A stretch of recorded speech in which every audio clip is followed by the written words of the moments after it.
Merci beaucoup. Je vais demander à Alicia Schmitt et Véronique Lemaire de venir sur l'estrade, donc les deux représentantes des syndicats. Alors, je vais vous présenter Alicia Schmitt, donc, qui va prendre la suite de l'exposé. Donc, Alicia Schmitt est permanente interprofessionnelle de la CSC Bruxelles, en charge notamment des femmes CSC à Bruxelles. À travers son personnel, mais surtout ses 80 000 militantes dans toute la Belgique, la CSC défend les droits de toutes les travailleuses et travailleurs avec ou sans emploi, de manière individuelle et collective. Les femmes CSC ont pour vocation de rassembler des femmes, déléguées syndicales ou non, et de mener des projets pour défendre et gagner l'égalité entre les femmes et les hommes. Dans ce cadre, nous nous battons en particulier pour défendre l'autonomie financière et économique des femmes, mais aussi un droit à la sécurité sociale, à des services publics et collectifs de qualité, ainsi qu'au respect contre toutes les formes de violence. Comme permanente syndicale, elle anime des réunions avec les militantes femmes CSC où elles réfléchissent à mener des campagnes, notamment dans le cadre de la Journée internationale de lutte contre les violences faites aux femmes, donc le 25 novembre, et la Journée internationale de lutte pour les droits des femmes le 8 mars. Elle est également amenée à soutenir des équipes syndicales dans leur entreprise par rapport à ces enjeux, en leur donnant des formations, des outils, mais aussi en les accompagnant spécifiquement. Cela a été par exemple le cas avec l'équipe de délégués de la CSC Transcom pour les chemins de fer à Bruxelles, avec qui elles ont mis sur pied une enquête et des premières actions contre les violences subies par les travailleuses du rail sur Bruxelles. Voilà, je vous donne la parole. Merci beaucoup. Vous m'entendez? Le micro fonctionne bien? Et donc, merci beaucoup pour l'invitation et surtout pour le super outil que vous avez créé. Je pense que ce sera vraiment un grand atout. Voilà, j'ai un petit peu changé ma présentation parce que je pense que c'est l'après-midi et que ça commence à être un petit peu long d'entendre peut-être beaucoup de gens. Donc, je vais un petit peu changer. Mais donc, je voulais juste rappeler que c'est effectivement la responsabilité des employeurs de permettre d'avoir un lieu de travail sécurisé et sécurisant pour tout le personnel, femmes et hommes. Par contre, comme l'a très bien dit Madame Stapart tout à l'heure en présentant l'outil, le problème des violences sexistes et sexuelles, c'est un problème systémique qui est lié au système de domination patriarcale. Et donc, évidemment, c'est logique que ça dépasse la responsabilité des employeurs. Et il faut bien comprendre d'où ça vient pour pouvoir savoir comment bien le combattre. Et donc, il faut comprendre que c'est effectivement un problème structurel qui a besoin de solutions structurelles et qui a un enjeu de domination. Et donc, pour nous, à la CSC-ACV, c'est un enjeu très important de pour lutter contre ce système de domination, d'aider à l'autonomie. Donc, je vais peut-être commencer par montrer une vidéo d'un exemple concret des femmes du travailleuses des titres-services. Juste une petite annonce avant, ça parle évidemment de violence sous forme d'un témoignage, donc ça peut susciter aussi des émotions. Donc, si les personnes peut-être qui nous écoutent aussi en ligne, si jamais c'est sensible pour vous, vous pouvez le changer. Voilà, merci.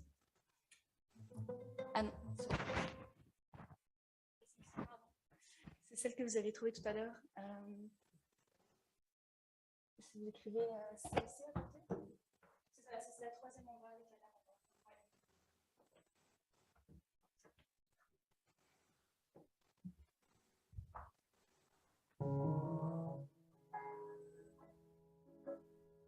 Je m'appelle Marie. Je suis aide-ménagère titre service depuis 8 ans. Quand mon mari était là, je travaillais jamais le mercredi.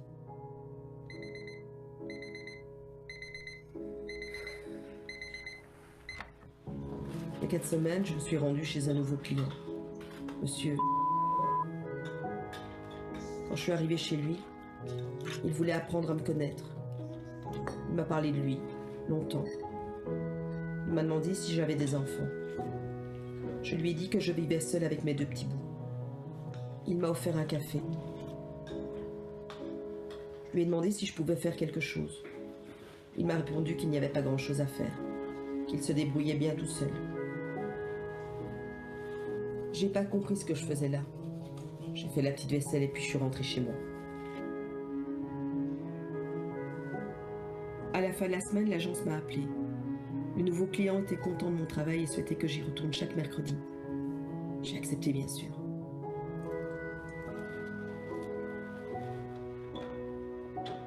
Le mercredi suivant, quand je suis arrivée, il a voulu me montrer ses peintures. Toutes les peintures étaient des femmes complètement nues. Il m'a dit qu'il me trouvait très jolie et que si j'avais besoin d'un peu plus d'argent, il pourrait me faire poser. J'ai couru dans la cuisine et me suis mise à ranger toutes les choses qui traînaient comme une hystérique. Il n'a plus rien dit et m'a laissé travailler.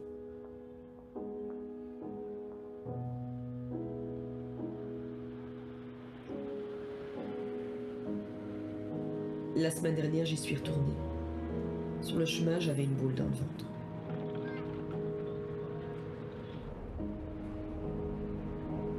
Quand je suis entrée chez lui, j'ai tout de suite entendu qu'il était sous la douche. Je me suis mise au travail. Il m'a rejoint dans la cuisine en serviette de bain. Il m'a dit qu'il ne faut pas avoir peur de la nudité. Que si j'étais intimidée, il voulait bien se dévêtir en premier.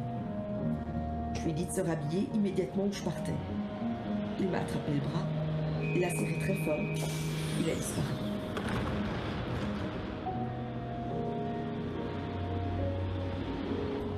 En rentrant chez moi, je me suis sentie seule, désemparée. J'ai besoin de ces heures de travail, mais s'il allait plus loin. C'est peut-être ma faute. J'ai accepté de boire ce café, de l'écouter, de regarder ces tableaux. Peut-être quelque chose dans mon attitude. Avec un peu de chance, il n'est pas là. Je me fais peut-être des idées.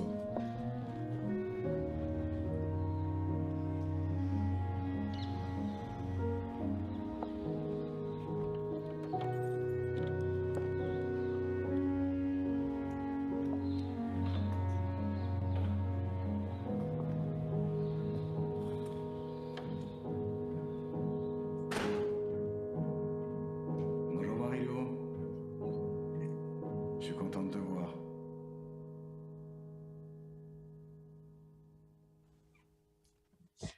Voilà, parfois, donc cette vidéo a été réalisée par nos collègues de la Centrale Alimentation et Services, en charge notamment des équipes qui s'occupent du nettoyage, des titres services et des entreprises de nettoyage. Et ça a été fait suite à en fait plusieurs plaintes que nos équipes syndicales ont reçues de la part de nos affiliés. Et du coup, on a fait une grande enquête, mes collègues en question ont fait une grande enquête auprès de plusieurs milliers de personnes. Et on s'est rendu compte que plus d'un tiers d'entre elles avaient vécu des situations de violence. Et je pense qu'on on l'a déjà expliqué tout à l'heure, mais un témoignage, ça souvent marque plus. Et je trouve que cette vidéo amène beaucoup d'éléments importants qui n'ont pas toujours été assez dits. On ne pourra pas lutter contre les violences faites aux femmes si on ne lutte pas pour l'autonomie économique et financière des femmes, pour permettre qu'elles puissent porter des vrais choix et se défendre contre des violences qu'elles peuvent avoir dans leur vie privée ou sur leur lieu de travail. Ce n'est pas une condition suffisante. On voit que dans des entreprises qui ont des emplois stables et de qualité, des CDI, etc., comme à la STIB, au chemin de fer, etc., c'est déjà une protection en plus, mais ça ne suffit pas. Mais on voit, comme le cas ici de la dame, oui, quand on travaille dans les titres de service, le salaire, c'est moins de 11 € de l'heure. Elle a besoin de ses heures de travail, elle a peur de dénoncer ça. Et plusieurs de nos affiliés ont dit, avec les équipes syndicales, ont dénoncé auprès de leurs employeurs. C'est des entreprises commerciales, elles ne veulent pas le perdre des clients. Parfois, dans certains cas, elles font des remarques aux clients. Dans des cas de violence physique grave, elles ont rompu le contrat avec les clients. Mais dans l'écrasante majorité des cas, elles n'ont rien fait ou elles ont juste déplacé cette travailleuse-là et elles ont envoyé une autre travailleuse. Et donc, le problème n'est pas résolu, il est juste déplacé. Et donc, ça, c'est vraiment quelque chose qui est important pour nous, se battre pour des emplois stables. Or, les femmes sont majoritaires dans les contrats à durée déterminée et les temps partiels subis, et pour des salaires corrects. Et donc, on a parlé évidemment des différences de salaire entre les ouvrières et les ouvriers. En moyenne, la différence de revenus annuels, c'est plus de 40%. Donc, quand on ne sait pas finir la fin du mois, on subit et on ferme sa gueule de manière un peu vulgaire. C'est en tout cas beaucoup plus difficile, ça demande beaucoup plus de ressources de pouvoir se défendre. Et donc, ce n'est pas pour rien non plus que notre première manière de s'engager contre les violences faites aux femmes, c'est aussi ce combat-là. Et ce n'est pas pour rien que ce vendredi, il y aura des actions syndicales pour remettre en question la loi de 1996 qui limite l'augmentation des salaires. Ça, c'est vraiment une loi qui s'applique à tous les travailleurs et travailleuses, mais qui est plus néfaste pour les femmes encore que pour les hommes. Donc, c'est important de lier la question économique à la question du sexisme ou des stéréotypes. Il y a vraiment une question de rapport de force aussi qui est derrière. Et tant que les femmes n'auront pas un rapport de force du point de vue économique, elles ne pourront pas se battre contre les violences aussi. Et donc ça, c'est aussi évidemment une responsabilité qu'on mène avec les organisations syndicales, mais sur lesquelles on renvoie aussi les responsabilités auprès des employeurs et des différents gouvernements. Alors, quels sont les outils qu'on a pour lutter contre ces violences? Donc, on a dit mener des campagnes et accompagner individuellement ou collectivement les femmes et les travailleurs au sens large. Mais donc, évidemment, on veut essayer d'appliquer la loi. On a la chance en Belgique d'avoir une législation par rapport à la protection au travail qui est vraiment très vaste et plutôt protectrice pour les travailleuses et les travailleurs, mais on voit qu'elle est très difficilement applicable. Et donc, la principale chose qu'on fait, c'est en fait former nos militants syndicaux et militantes syndicaux, donc, qui sont engagés bénévolement pour défendre leurs collègues dans leur entreprise. Certainement ceux qui ont un mandat au CPPT, donc le Comité de protection et de prévention au travail, mais aussi les équipes de délégation syndicale qui peuvent accompagner individuellement leurs collègues qui subissent des violences. Et alors, en tout cas, au niveau des femmes CSC, on a essayé de lancer depuis quelques années des formations spécifiques sur la question des violences faites aux femmes. On a fait des outils que vous pouvez retrouver sur notre site internet. Si vous tapez femmes CSC sur Google, vous le trouvez facilement. Donc, à la fois des brochures qui s'adressent aux délégués, de savoir comment réagir, rappeler comment est-ce qu'on peut réagir individuellement pour accompagner les personnes victimes de violences, mais aussi collectivement en inscrivant cette thématique dans les plans de prévention pluriannuels et les plans d'action annuels dans les différents CPPT.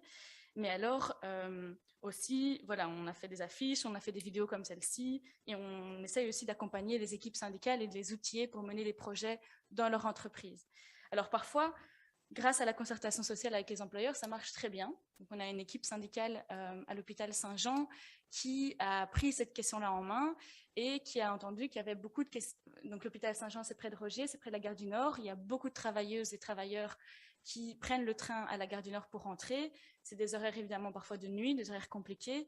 Et donc, il y avait un sentiment d'insécurité et des agressions que plusieurs collègues avaient subies sur le trajet pour rentrer chez elles. Et donc là, grâce aussi à l'équipe des ressources humaines, qui a vraiment été très sensibilisée, qui a vraiment pris le problème à bras-le-corps, les équipes syndicales, avec les ressources humaines et la police, ont mis en place des systèmes de covoiturage pour aller ensemble au chemin de fer, ont mis aussi qu'il y a des patrouilles de police qui passent plus régulièrement à certaines heures de changement d'équipe, etc., sur le chemin jusqu'à la gare du Nord. Et donc, parfois, ça fonctionne très bien.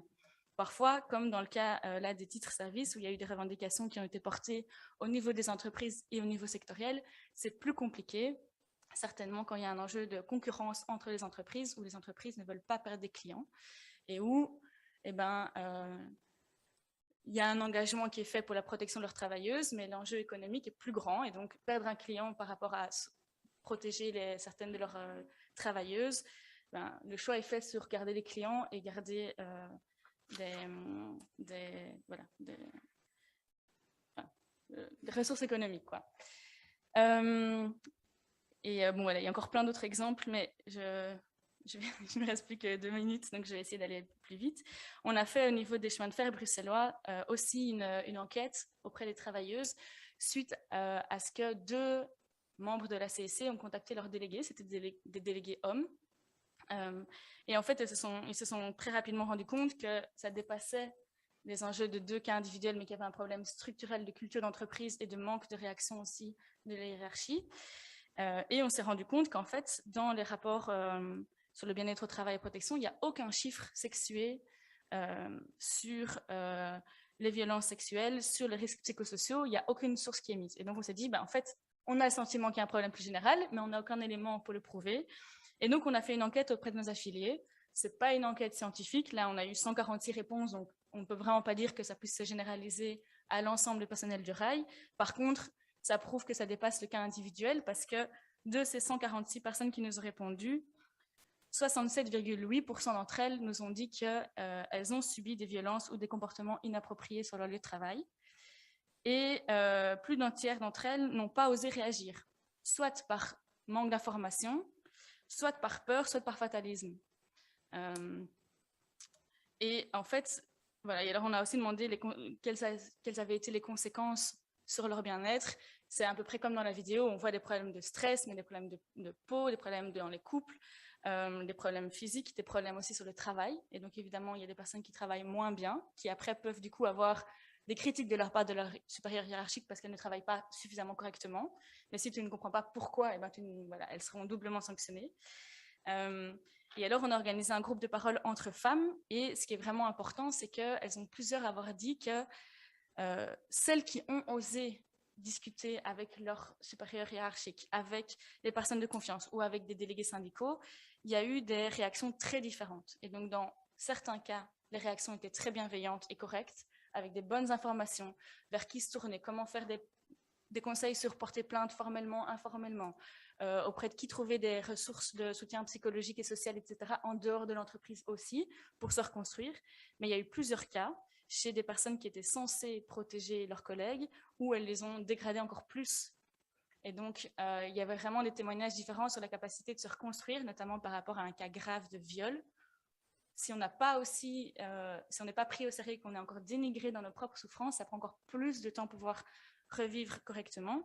Et donc, suite à toutes ces discussions, on a porté 4 revendications: avoir des chiffres genrés dans le rapport sur le bien-être au travail qui doit sortir au chemin de fer, avoir un accès simplifié au registre pour pouvoir porter plainte contre des agressions. C'est quelque chose qui existe au chemin de fer, pouvoir porter plainte, enfin, signaler des agressions de la part d'usagers et usagères, mais il n'y a pas l'aspect en cas d'agression de la part de collègues ou de supérieurs, et c'est hyper compliqué d'accès. Donc en gros, il y a plein de gens qui ne sont pas au courant ou qui ne savent même pas comment faire, ou voilà. Et alors avoir surtout des campagnes de prévention sur ce qui est acceptable, pas acceptable, comment réagir comme victime, comme témoin, et aussi quelles sont les sanctions pour les agresseurs, et donc d'avoir des formations obligatoires pour tout le personnel encadrant, mais aussi pour l'ensemble des salariés. Il se trouve que l'équipe diversité au chemin de fer a fait déjà une enquête, a fait toute une brochure, mais en fait, les 3/4 des délégués n'étaient même pas au courant que cette brochure existait. Elle remplit des placards quelque part. Si on ne libère pas du temps de travail payé pour faire des formations, certainement quand on arrive dans l'entreprise, mais aussi à ce moment-là, on a plein d'informations, donc à différents moments aussi dans la carrière. Tous les ans, ce serait formidable. Tous les 3 ans, on serait déjà bien content au niveau de la CSC. Ça ne va pas permettre non plus d'agir. On a présenté ces revendications à différentes échelles de concertation sociale dans l'entreprise, mais pour l'instant, il n'y a encore rien de concret qui est sorti. Il n'y a toujours pas d'accès simplifié au registre des plaintes, et dans le dernier rapport de prévention, il n'y a toujours pas eu les chiffres genrés. Donc, on va continuer à porter cette revendication avec les équipes syndicales dans les entreprises en concertation sociale, et aussi d'outiller les travailleuses. Si ce n'est pas l'employeur qui le fait suffisamment, alors on va essayer de le faire nous-mêmes.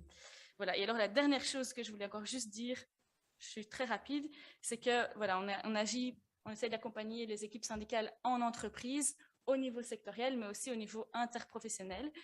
Et on se bat aussi avec d'autres organisations féministes, et notamment, je vous invite vraiment à venir le 28 novembre à la gare centrale à Bruxelles. Il y aura peut-être d'autres actions dans d'autres villes pour participer à la marche Mirabal, dans le cadre de la Journée internationale de lutte contre les violences faites aux femmes. On l'a vu, il y a déjà des avancées. Il y a pour la première fois depuis toujours dans l'histoire de la Belgique, des plans de lutte contre les violences faites aux femmes par les différents gouvernements. Il y a eu une conférence interministérielle sur la question. C'est des avancées importantes, il faut le souligner. Par contre, on a encore besoin de moyens financiers, on a besoin que ça aille plus loin, on a besoin de moyens financiers notamment pour former et accompagner la police, la justice, pour que les personnes qui portent plainte soient bien accueillies et que les plaintes aboutissent. La justice aujourd'hui, elle n'est pas du tout en capacité d'accueillir toutes les plaintes, et elle accueille du coup souvent moins bien les plaintes pour les questions de violences sexistes et sexuelles. Et donc voilà, il y a plein de besoins, notamment en termes de services publics et collectifs, pour que Praxis, il y a plein d'autres petits Praxis, comme on a parlé tout à l'heure, dans toutes les provinces. Ça ne suffira pas juste de se former, il va falloir avoir des moyens financiers pour avoir des services aussi de qualité pour la prévention, mais aussi pour aider les femmes qui subissent ces violences à se reconstruire après. Voilà, merci.